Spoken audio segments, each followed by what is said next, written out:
Assalamualaikum warahmatullahi wabarakatuh. Perkenalkan, saya Dea Pradita Dwi Putri Agustiana dengan NIM 2221011100024 dari kelas IPA 3. Di sini saya akan menjelaskan mengenai materi konsep halal dan manfaat mempelajarinya, serta kesan dan pesan selama pembelajaran Sains dan Islam yang diampu langsung oleh Bapak Muhammad Wildan Habibi, MPD. Nah, teman-teman tahu nggak sih bagaimana sih konsep halal suatu produk makanan dan juga minuman? Jadi, halal makanan dan minuman merujuk pada produk yang diproduksi, diproses, dan disajikan sesuai dengan prinsip-prinsip yang ditetapkan dalam hukum syariat Islam.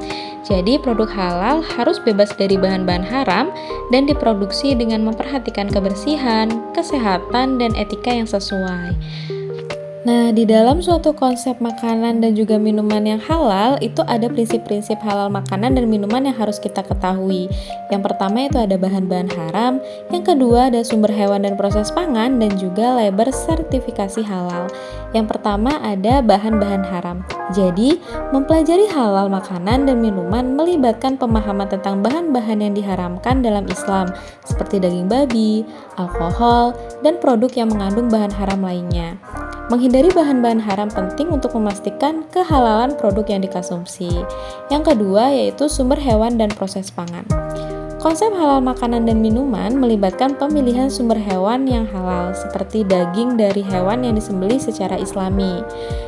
Lalu kita juga dapat melihat pada prosedur pengolahan makanan dan minuman yang harus memenuhi standar kebersihan dan sanitasi yang ditetapkan dalam agama Islam. Nah, yang paling penting adalah yaitu label dan sertifikasi halal, di mana mempelajari halal makanan dan minuman melibatkan pemahaman tentang label dan sertifikasi halal.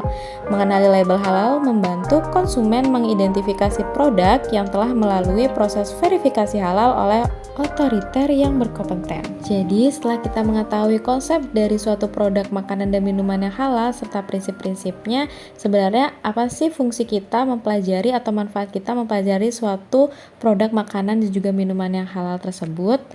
Yang pertama tentunya untuk kesehatan jasmani. Jadi, memilih dan mengkonsumsi makanan dan minuman halal membantu menjaga kesehatan jasmani. Makanan halal cenderung bebas dari zat-zat berbahaya dan kontaminasi yang dapat membahayakan tubuh. Yang kedua ada kesehatan rohani, di mana mengkonsumsi makanan dan minuman halal memberikan ketenangan dan kedamaian, dan juga menjauhi makanan dan minuman yang haram membantu menjaga kesucian hati dan memperkuat hubungan dengan Allah Subhanahu wa Ta'ala. Dan yang terakhir, yang paling penting adalah mendapatkan keberkahan dan juga ketakwaan, di mana mempelajari halal makanan dan juga minuman merupakan upaya untuk mencapai keberkahan hidup. Memiliki pengetahuan tentang halal mendorong seseorang manusia atau suatu makhluk hidup untuk hidup dengan takwa dan memenuhi perintah dari Tuhannya. Nah, itu dia tadi sedikit materi mengenai konsep halal dan juga manfaat dari mempelajari halal pada suatu produk makanan dan juga minuman. Baik, di sini saya izin menyampaikan beberapa kesan dan pesan saya mengenai pembelajaran Sains dan Islam selama 1 semester ini yang diampu langsung oleh Bapak Muhammad Wildan Habibi. Nah, kesan saya ketika mendapatkan mata kuliah Sains dan Islam ini tentunya sangat senang sekali, dan juga saya mendapatkan hal-hal yang menarik, hal-hal yang belum saya ketahui sebelumnya mengenai Sains dan juga Islam, di mana Sains dan Islam ini memiliki korelasi atau hubungan yang sangat erat kaitannya dengan bagaimana cara penciptaan manusia, bagaimana alam semesta ini Tuhan ciptakan, dan lain sebagainya. Jadi dalam pembelajaran ini kita jadi tahu bagaimana sih hubungan antara reproduksi, misal dihubungkan dengan kaitannya dengan Al-Quran, lalu prinsip-prinsip Islam itu seperti apa, dan lain sebagainya. Dan untuk pesan saya selanjutnya pada mata kuliah Sains dan Islam adalah semoga harapannya pembelajaran ini akan lebih berlangsung secara efektif, banyak sesi diskusi dan banyak sekali ilmu-ilmu yang dibagikan, atau kita bisa sharing antar teman maupun antar dosen dan membagikan semua pengalaman kita ataupun pembelajaran yang telah kita dapatkan.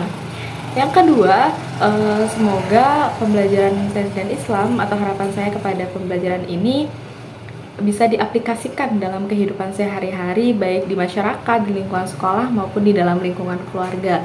Karena apa? Karena pembelajaran ini juga mengedepankan mengenai ilmu-ilmu sains, ilmu-ilmu luar, dan juga dihubungkan langsung dengan ilmu-ilmu keislaman.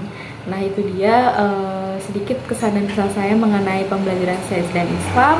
Apabila ada salah kata, saya mohon maaf, dan terima kasih. Wassalamualaikum warahmatullahi wabarakatuh.